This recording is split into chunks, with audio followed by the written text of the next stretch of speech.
What is up, everybody, and welcome to the theScore eSports podcast. Super hyped today because we've got Jace Hall, yes, the CEO of EchoFox on. We're going to be talking about a lot of stuff, but primarily the really exciting Challenger team lineup they just announced. Exciting is an understatement. They have some of the most popular streamers that are on Twitch right now. You could call it a dream team. I call it a meme team. I couldn't believe it. I saw it this morning when I came into the office, and I was like, nah. And I checked the date. Is it April 1st? No, wait. No, there's no way it's April. Now, right before we get into it, I do want to say who the heck we are. I am your host, Colin McNeil. We, of course, have Josh Burry. Hello. And Ryan Stratton. Hello again. Now, let's not waste any time. Let's bring Jace right on. Jace, welcome to the theScore eSports podcast. Thank you for having me. It is a true pleasure. We're excited to talk about this insane piece of news today. Guys, this is actually the second quote-unquote emergency podcast we've done in as many days because League of Legends right now is nuts. It's absolutely insane. I mean, with the NALCS franchising. But first, Jace, can you tell us about this this Challenger team that you've just signed? Yes, it is a very enthusiastic group of individuals that are focused on winning and demonstrating amazing skill in the competitive landscape. How's that for an answer? Well, that is a nice answer, but I think an even better one would be to run through the names on this roster. Well, we have Imaqtpie, and we've got Dyrus and Scarra and Shiphtur. Did you want their full names or just their handles? That is great. Oh, their handles work for us, and there's also Voyboy. Mark Z coaching. Yeah. So, you know, these are obviously very popular, well-established individuals in the league space for numerous reasons. One, for the fact that they've played in the LCS and done very well there, but also that they have managed to successfully transition that success into solid streaming presence, developing their art as entertainers, as their understanding of the game and the game community in general. So, it's all around a really fantastic group that's come together, and we're super excited to have them sort of join our stalwart brand of team sports organization. And actually, we have a lot of confidence in what they're going to be able to produce in this Challenger series. Aside from the novelty of it all, I'm a long-time video game player and participant in the video game culture. I personally like looking at the skills involved in playing these games, and these guys, make no mistake, are very talented, very skilled, and I think they're going to be a strong team in this series. Jace, before we skip ahead to how you think they're going to do in the Challenger series, which you sort of already alluded to a little bit, I have to ask, what was the reason that EchoFox decided to pursue this, and how did that conversation start? Well, look, that's a good, how's the best way? Because the way we are in a sort of a fluid environment, as you guys know, in esports. There's all kinds of things happening at all different moments, and so, I think it's just important to understand that EchoFox being in the mix of it all with everyone else is just sort of really looking at all these different opportunities in various instantaneous moments. We have a general theme and philosophy that we go by, and that speaks to who we are as a brand, and that's what informs us as to the right moves to make, because there's an infinite number of selections. So in this particular case, we had a Challenger slot, and we were looking to potentially make roster changes on our Challenger slot. And because wherever we are, we want to do the best that we possibly can.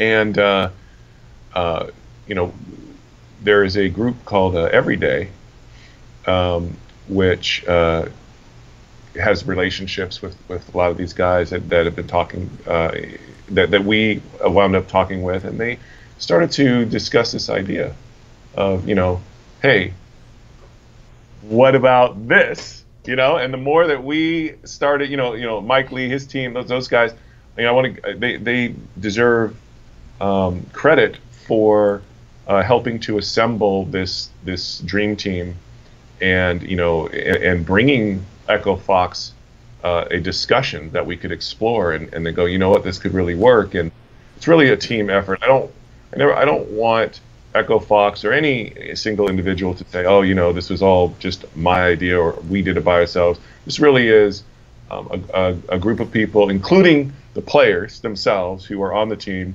really thinking ahead, being excited about doing something interesting together in the space, and it's all sort of, you know, and us and Echo Fox being open to the idea and encouraging it it's all been great. You know, I like, one thing I personally want to get into is there is this myth that relates to, as a gamer gets older, somehow they become less skilled at a game or something like that, but it's really not the case. It's just not the case. You have, as gamers get older, they have a need to go make money and pay their house payment. So they, you know, they have kids and family, and so they can't dedicate as much time, and that impacts, you know, their ability to remain dedicated in many cases. But as esports has evolved, and as the economics around esports has come to support more and more, I think you're going to see a lot of skilled individuals, whether from the past or upcoming, really taking advantage of this. So, you know, I personally jumped at the idea of these guys coming back into the space. I think they're super skilled, and for them to demonstrate how that skill stays, I think is a great opportunity, not only for them, but for everybody else who may have played a game in the past, not just League, but any other, you know, esport related game that they've played, they had to give up, and maybe they're thinking about wanting to come back. I think there's a lot to be gained for everybody, for the culture and community with this. So I'm in. Okay, you're in and they're in, but my specific question to you would be, what is the end goal with this roster? Are you expecting to win games? Are you expecting to win Challenger? Or is it perhaps to boost more engagement with the Echo Fox brand? What is the game plan here? Well, I mean, look, as the CEO, from my perspective, the end goal always is to try to win. That, I mean, if you're competing, this is not a joke. Challenger Series to me is not something that isn't taken seriously or something. And maybe that's just the competitive gamer in me. But when I sit down to play a game against somebody else, I'm legitimately trying to win. Unless I'm stating up front, I'm here to teach. But other than that, no. So the first and foremost goal is to win. Is for these guys to do their thing, and we as Echo Fox are going to do everything we can to support them and help their environment so that they can accomplish the goals that they want to accomplish competitively. Secondarily to that, of course, there's a lot of you know, exposure that comes with doing something like this. There's a lot of discussion in the community that comes, and that's all positive, and I think that it's good. But make no mistake, you know, our selection here revolves around the desire to perform well in the Challenger Series, and we think that this team can do that.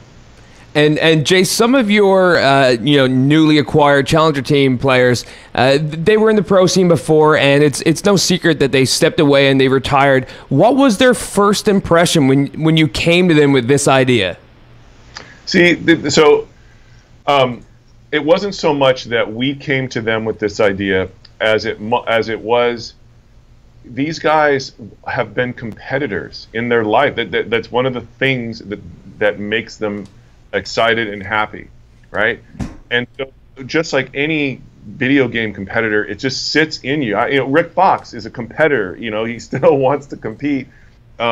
So unlike Rick Fox, who can't go run out on an NBA court and play, the opportunity to come back out and play in a competitive landscape is an exciting one for these guys. And so this is more of like a confluence of events coming together where you have the innate desire of these formerly professional players still wanting to play, and Echo Fox with an opportunity to help to facilitate that in a real competitive landscape. And so it wasn't even a question of needing to convince anybody or anything like that. It just was sort of like, hey, through the miracles of the universe, we have found each other, and this opportunity exists, and it's a no-brainer. Let's do this together and really try to win and do something here. And a follow-up to that, is this more of a reunion tour for these guys? Is this short-sighted just for one split, or does this have some sort of longevity? I think that what's the best way to answer that? My hope is that we find the longevity in this effort, but there's no way to know, because this has just really never been done before. This has really never happened before. So I think we're all going into this with our eyes open. Everybody has different opportunities that they can explore at any given time, of course, but if this works and it works well, Echo Fox wants to get behind all of its players, these players too, to help facilitate their competitive goals. And so there's nothing set in stone in regards to us not continuing to do exciting things with this team or to transition this team into a different expression, because as you know, franchising is coming, as the academy stuff is coming. So we got to look at that whole thing, but we'll see. Excellent. And in terms of you're talking about competitive goals with these guys, have you spoke personally to these guys, and do you know that their personal competitive goals? I do not know each one's specific personal competitive goals. I have not had an opportunity to sit down with each one of them and ask them that. I know collectively that they wouldn't. This would not even be moving forward if they were not feeling a competitive need. All of these guys are accomplished in their own right. They can do whatever it is that they want to do. In some cases, them choosing to spend their time doing this can potentially financially impact them. So I think it's safe to say that there's a definite built-in competitive spirit that they are expressing with this, and every intention that's ever been discussed has been about winning and doing well. Jace, I have to ask, because this was sort of my first thought when I saw the announcement and realized it was in fact true, was that this has got to look really great on Echo Fox's franchising application. Is that part of the decision to do this? No. In fact, I can specifically tell you that our Echo Fox franchising application never even came up in my mind or anybody else in senior management's mind when we were talking about doing this. It just didn't even, that was not please understand that our discussions with Riot in regards to franchising and the kinds of things that Riot wants to have as a partner that they're working with in a franchise, that's much more of a measurement of who we are as owners, who we are as a organization, and it's less of a measurement of who's on your roster. Because from Riot's perspective, the players are always valuable, are always going to get to be able to play in wherever they're constructing. The question is, what teams, what owners, what organizations do we want to be partnered with? And you can't just go and say, well, look, I've got these players and that's why I should be your partner. Our view on the conversation is that's not something that would work well. So that's why it was never, hey, this is something that has something to do with us getting a franchise slot. But that's awesome timing, though, considering that the application process just came out June 1st, and we're going to hear of the teams that get selected for franchising in November. This is certainly an exciting time to be an Echo Fox fan. Yeah, well, I agree with you, and I can legitimately tell you that the timing of this is a total fortuitous coincidence. It's not secretly planned or structured in that way. But certainly it doesn't hurt.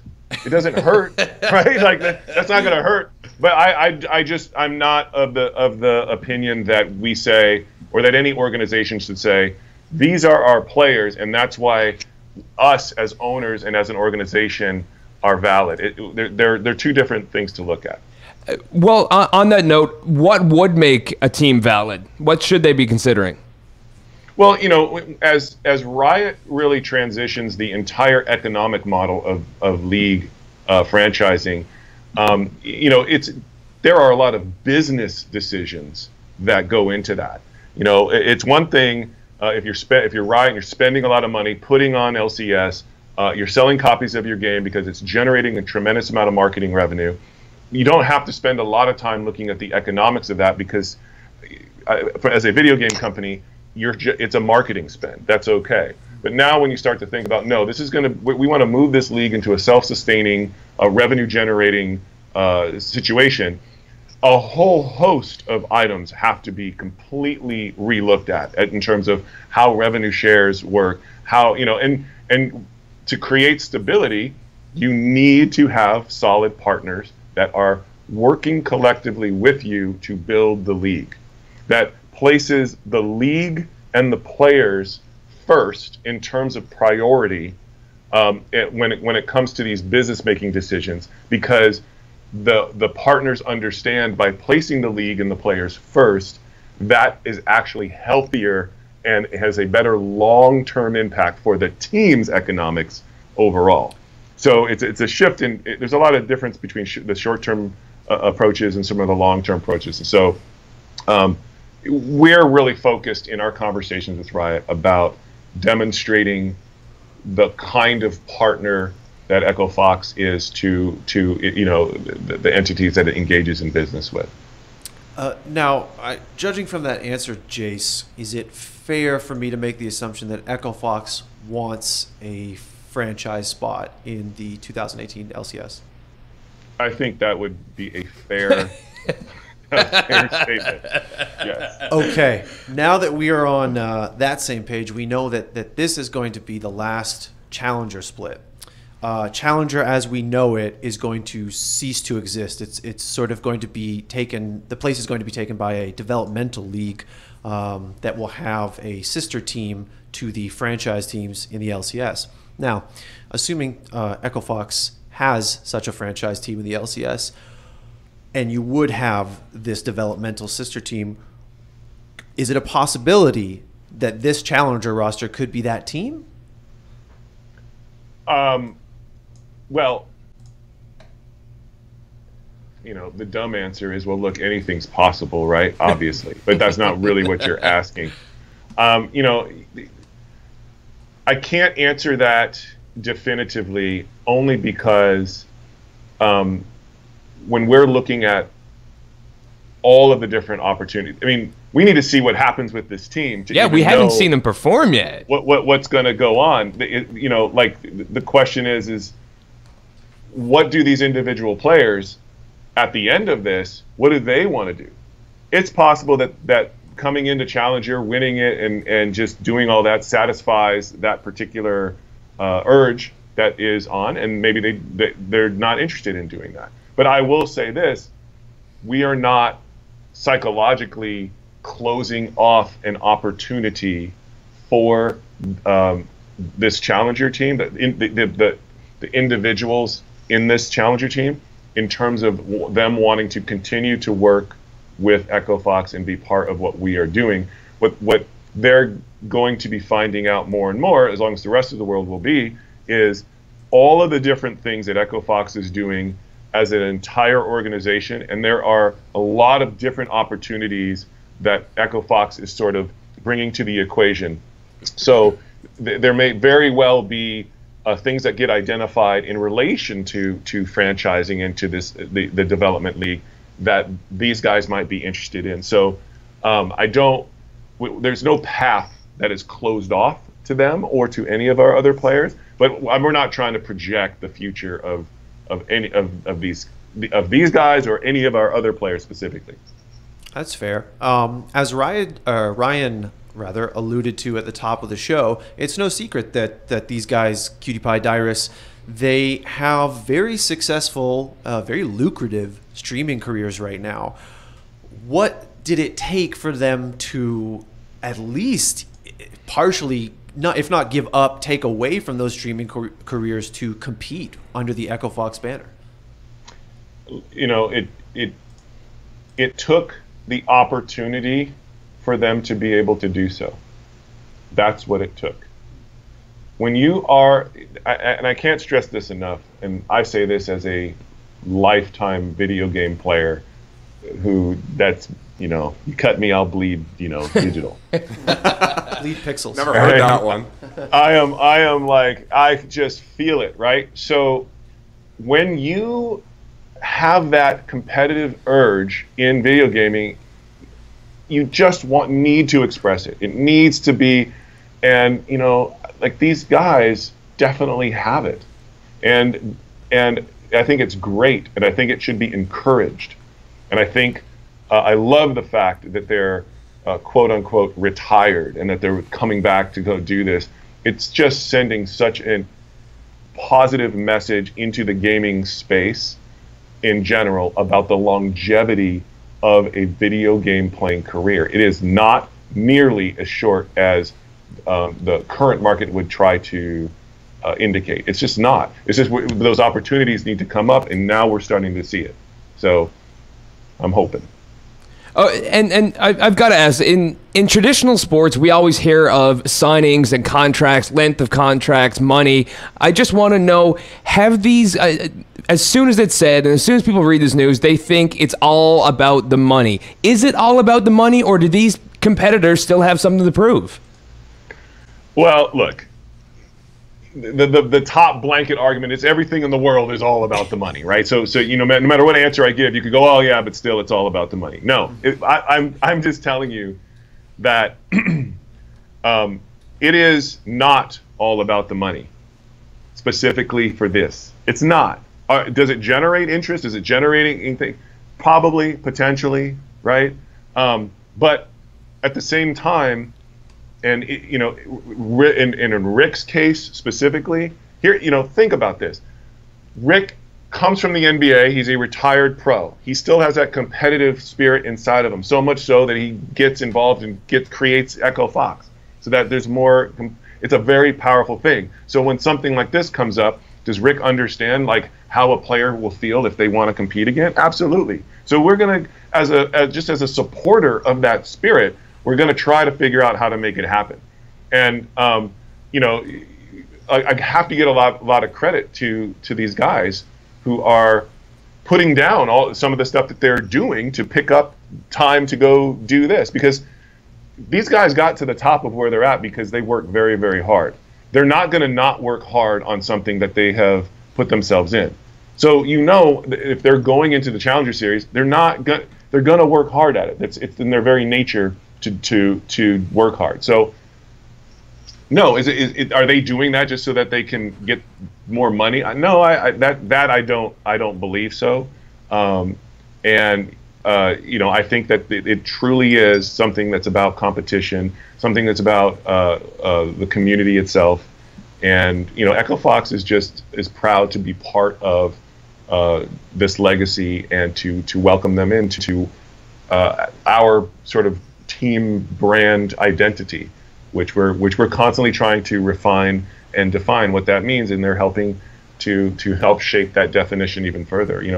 We're a newer organization. We still have lots to learn. We're not saying we're all that in a bag of chips, but sort of step by step we want to make the right decisions. We want to do things that the community can support, and hopefully we're doing that. Hopefully. And Jace, you mentioned Rick Fox and the fact that he's a retired player. Do you think he has a sympathy for someone who's retired from their sport, but he sees, he knows he's got the physical limitations where he can't go back to the NBA? And does he have a sympathy for these retired players and know that they can still go back and still have the mechanics and play at the top level? Well, yes, I know he definitely has a sympathy for it. I'm the one who can confirm that these guys, that video game players actually can get better and better the older they get. The whole concept that somehow you've gotten so old that your neural pathway to move your finger is just so slow that you can't possibly think fast enough. I mean, dude, you got to be like 80 or 90 years old before stuff like that really starts to get in on you. It's always been more about the circumstance involved in terms of being able to practice all the time and the rest of your life. As an adult, the other responsibilities come in, and the economics didn't quite support that. If you look at these guys who are on the Challenger team, they're making the vast majority of their money streaming, being entertainers, right? Basically being on TV. That leaves less time to practice. And so until esports evolves to that place where you're getting those salaries, where enough people are getting those sizable salaries and it's a sustainable model, then you'll have players that literally can spend 10 years in league or whatever, because they can actually build an entire economic life around it without having to stream. So much credit to Riot for moving in towards the franchise model, because that's yet one more step towards creating a superstructure that can support longer careers. I can't wait for 20 years from now when we get the All-Star games and we'll have, the old retired people that are still going to kick ass. Yeah. Yes. Jace, I have to ask because this is something we hear a lot actually from, and we have heard on this podcast from Noah Winston of Immortals, for example, much the same idea that there's this weird conception that you have that like you just can't do it. One day you wake up and you're like, well, I guess I'm washed up or whatever. I don't get where this is coming from, but it seems to be so deep-seated in esports that one day you wake up, oh man, I'm 26, I guess I'm done. Guess I gotta go home, hang up the mouse or whatever. Where do you think this is coming from? Like, we know maybe the idea behind it, but who's perpetuating this? Well, this is just my own personal theory, but I think there's a couple things that perpetuate it, right? Number one, there's a generic analog assumption that takes place from traditional sports that gets projected onto esports, right? Where there's like some physical age limit and somehow that just translates into esports, right? Just assumed without really any science behind it. Secondarily, the nature of the way esports has evolved from an economic perspective, seeing as the vast majority of esports and tournaments have been marketing expressions from publishers, and so the amount of money available for teams and players to get has always been limited, and the business model doesn't quite shake out correctly. What happens there is the players become commoditized, which is why you see really short contracts and all these sorts of things, because you just want to get a player for the moment to capture the thing, and you don't necessarily want to be stuck with legacy. So when you get a good player, they start getting better and better and better over time. They also start costing more and more money as they're going to want raises, right? Mm-hmm.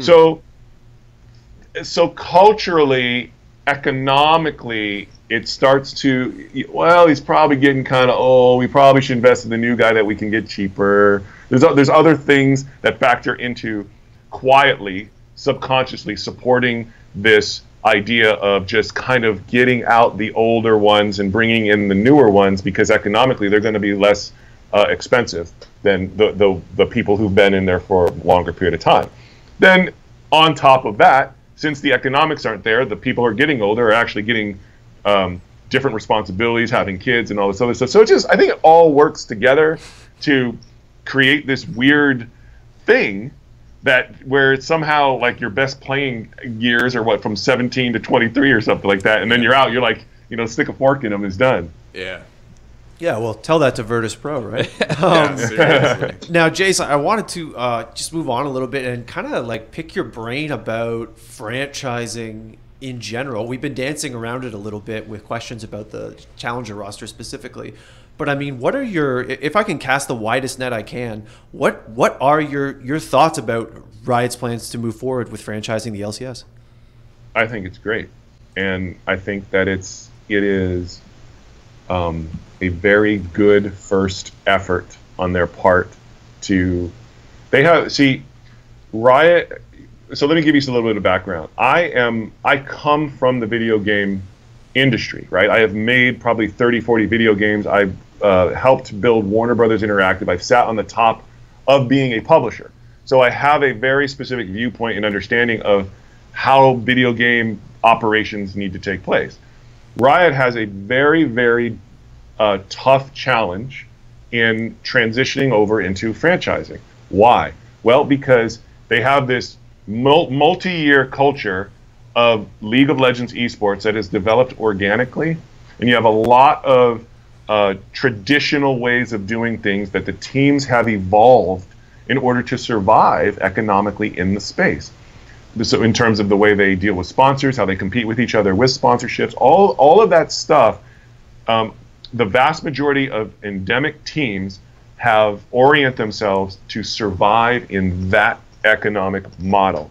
And Riot, in order to move to franchising, which is an entirely different economic model, has to bridge this very difficult gap of changing, essentially pruning certain opportunities that previously existed, and then moving those opportunities into the basket for Riot so that all teams can benefit from. So really what starts to happen is all of the teams start to invest into the league for the betterment of all, so that the league can make money and sustain itself. So there's this period of time where that has to happen.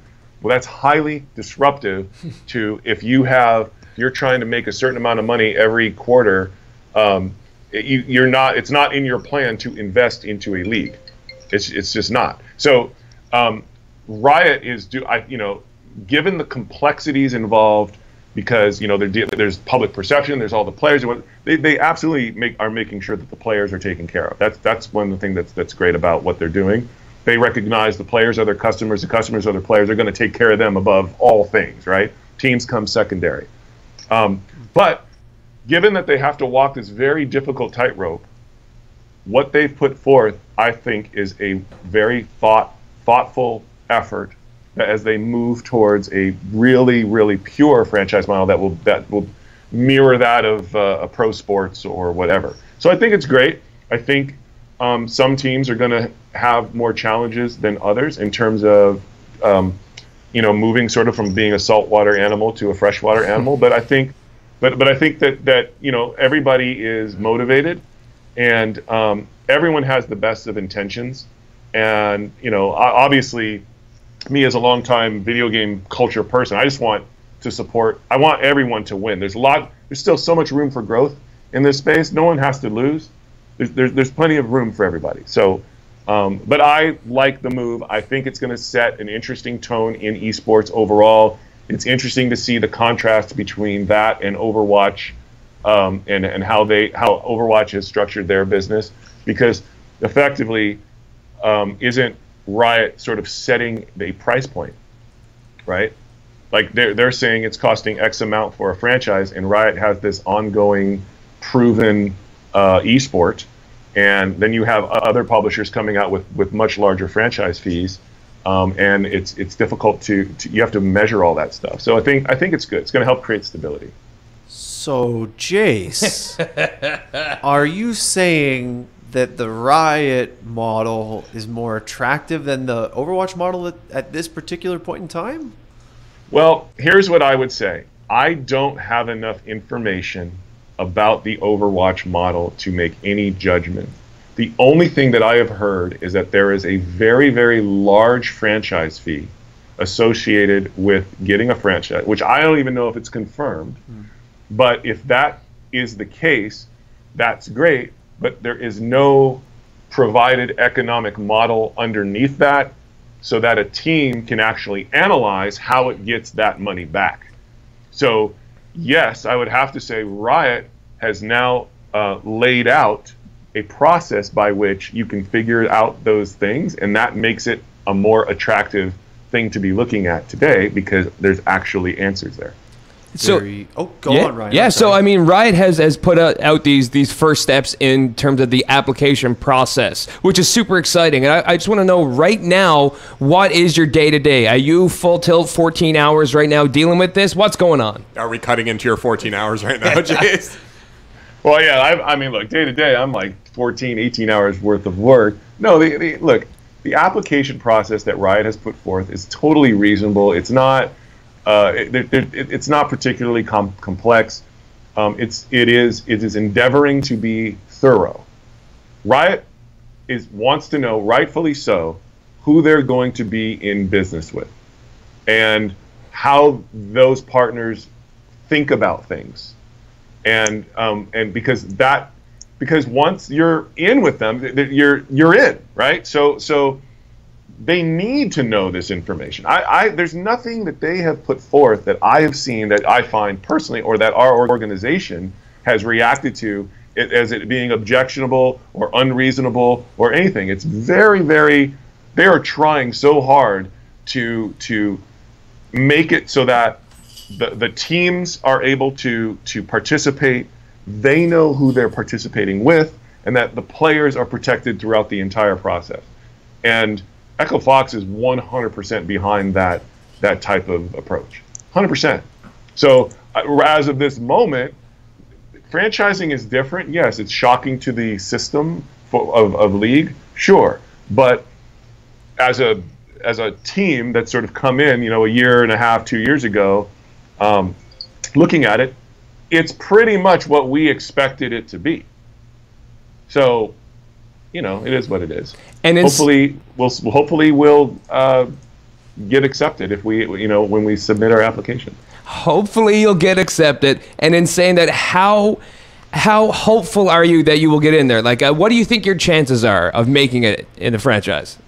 I have honestly no idea. I have no insight or indication as to what Riot is thinking on that. All we can do is just answer everything as honestly as we can and show and hope that our behavior, that the observable behavior that we've demonstrated since we've come into the scene is something that Riot approves of or can support. That's all we can do.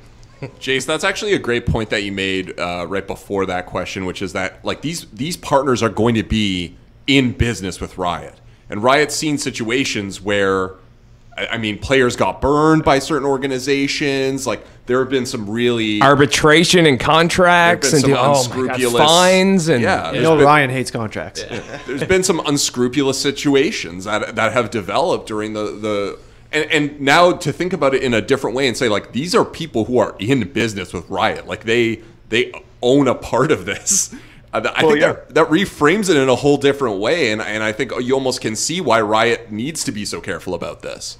Well, look, let me give you a perspective that I find a lot of people don't look at. But I have it because I ran a publisher. It's very simple. The players are their customers. How did you as an organization treat their customers? Because that's who they are. They love their players, they value their players, and they want to continue to service their players. Why? It's their customers.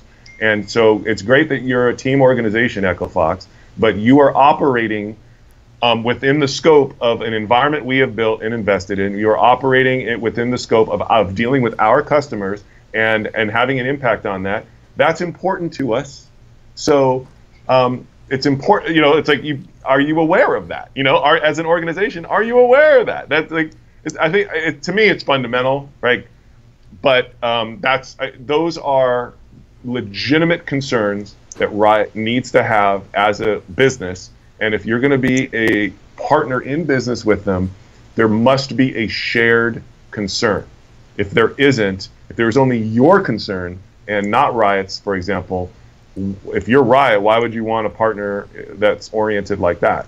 So, but I can tell you this, I don't know who Riot wants to approve or is going to approve or how the applications are going to come in. What I do definitely think is that there is a high probability that the current set of LCS teams are not all going to be franchised. Mm-hmm.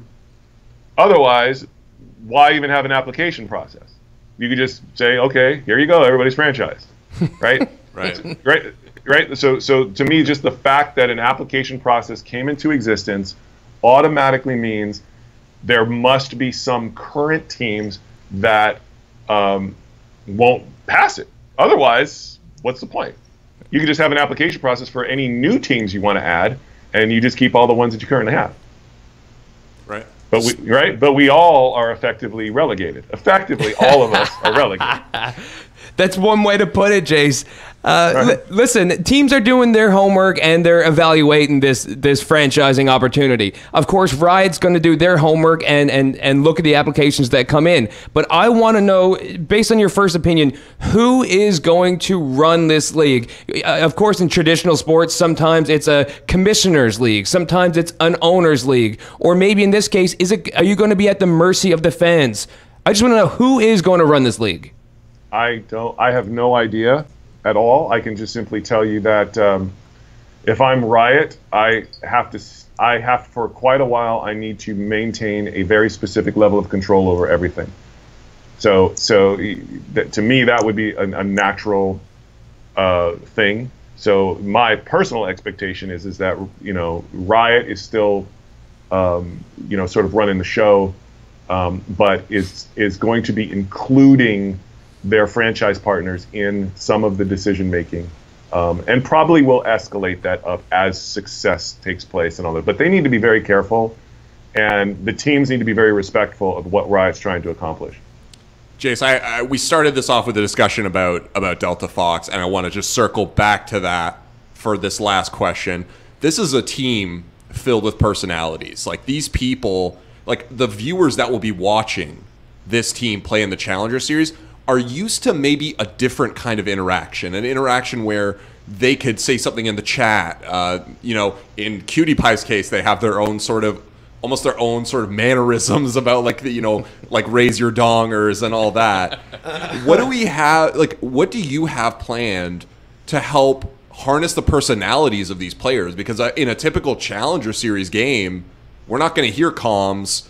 We're going to see the names above the champions, but I mean, we're not going to hear I'm a Cutie Pie saying, I need that GIF. Best streamer NA or whatever. Like, we're not going to hear any of that. So do you have specific plans to really harness the personalities of these players, either during the Challenger Series games or perhaps, between them? The short answer is yes. There's definitely thought placed behind helping them to enhance and bring to their audiences that which their audiences are used to. And, now one of the things that their audiences aren't used to is seeing them play deadly serious together in a challenge. So you don't want to interfere with that. You don't want to try to bring the audience wants that experience too. But to the extent that, these guys are super creative, super talented when it comes to the entertainment factor. And so what Echo Fox is going to do is speak with them and try to enhance and support their ideas that needs to go. Not try to tell them what the ideas should be, but really get behind their ideas of where this sort of fun ride is taking them. Okay. Josh said that was the last question. Oh, but I gotta slip in one. No, you're good. I gotta slip in one more. If this Challenger roster were to compete in the current LCS, where would they place? That's a good question. Right now, right this second? Yeah. That gets into...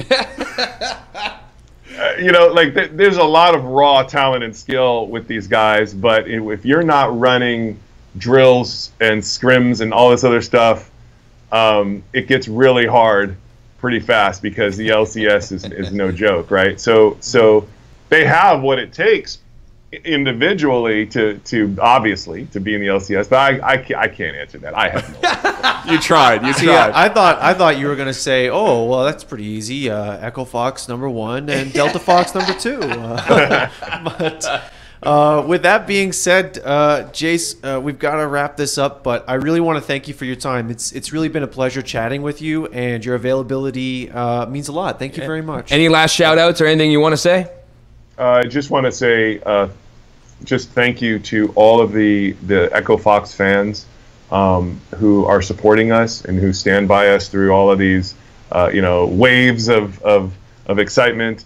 And also, even if you're not an Echo Fox fan, but you're a part of the League of Legends community, the video game culture, just want to say that big respect to you guys. We all are in this together ultimately, and so just thanks. It's an honor to just be able to be part of this stuff. It's so cool. I mean, we're playing video games, man. We sure are. Yeah, I mean that's what it comes down to. I just think that, man, we're playing. This is great. and we get to write about people doing it too, which is just as unbelievable sometimes. Sometimes we truthfully. podcast with them too. Thanks so much for stopping by, Jace. Best of luck in the future, and we hope to hear some good news in November. Perfect. Sounds good. All right. There you have it. Holy shit. So we've got Scarra, Imaqtpie. Are you, Ryan? What? Are you really? Am I what? A cutie pie. Nailed it. my I don't know. God. Real talk though. Jace was great. my He was really God. he said some fascinating stuff, he did a really great job of being on brand for Echo Fox. But real talk, how do you guys think this team's gonna do? Like actually, I think they're gonna win Challenger Series. You really think they're going that's to a win real, Challenger? actual prediction. Yeah. Man. Have you seen Cutie Pie's Draven? That's crazy. Well, You can't. but first of all, what is there going to be a promotion tournament?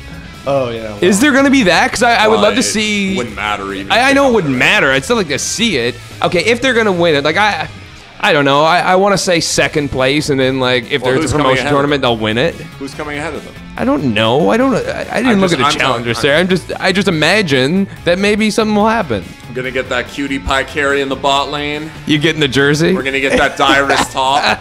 the whole office is gonna be so hyped for their first game. Oh, yeah. It's gonna be ridiculous. I think everybody's going to be hyped for the first game. Yeah. It's got to be soon, hey? Got to be. Don't point at me. Don't point at me. Shit, we got to check the schedule. Let me bring it up on the old Googles. Anyway.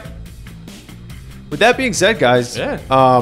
Second emergency podcast. I guess we'll call it that. Second in 2 days. I I want to call it the Split Push podcast because it's something that's happening elsewhere while main things are happening. Ooh. That's Yeah. pretty deep, dude. That's pretty deep. Yeah, The like I'm like a question is, rumble. what news is going to break tomorrow, and who are we going to have on? I don't know. I will Stay be tuned. at home asleep, so good luck with that. Yeah. Well, if you're not asleep, guys, just remember we're all over the social medias. Hit us up on Twitter. You can talk to theScore eSports as an entity. You can talk to us individually. Please let us know what guests you want, what questions you want us to ask them. Any guest at all, we'll get them for you.